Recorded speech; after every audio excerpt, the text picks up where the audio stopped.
সূরা কাহাফ পবিত্র কোরআনের অত্যন্ত ফজিলতপূর্ণ একটি সূরা, যা মক্কায় অবতীর্ণ হয়। এর আয়াত সংখ্যা 110। নিয়মিত সূরাটি তেলাওয়াতে অসংখ্য সোয়াবের কথা বিভিন্ন হাদিসে বর্ণিত হলেও বিশেষত জুমার দিনে এই সূরা তেলাওয়াতের অনেক সোয়াব ও ফজিলত রয়েছে। হযরত আনাস রাদিয়াল্লাহু তাআলা আনহু থেকে বর্ণিত এই পূর্ণাঙ্গ সূরাটি একসঙ্গে নাজিল হয়েছে এবং এর সঙ্গে ৭০,০০০ ফেরেশতা দুনিয়াতে আগমন করেছে। সুবহানাল্লাহ।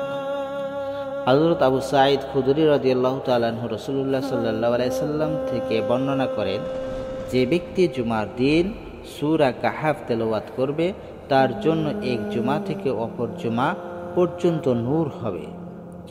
এ সূরায় আসহাবে কাহাফ তথা ওইসব মুমিন যুবক যারা দিনকে সংরক্ষণের জন্য নিজেদের কোনো এক পাহাড়ের একটি গুহায় আত্মগোপন রেখেছিলেন তাদের ঘটনা বর্ণিত হওয়ায় এ সূরার নামকরণ করা হয়েছে সূরা কাহাফ।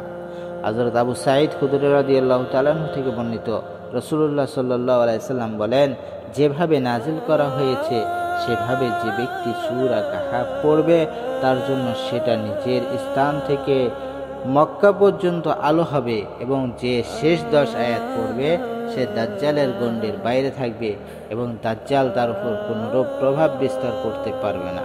সুনানে নাসাই। আল্লাহ পাক রব্বুল আলামিন জুমার দিন সূরা কাহাফ তেলাওয়াত করার তৌফিক দান করুন। আমা আলাইনা ইল্লাল বালাগ।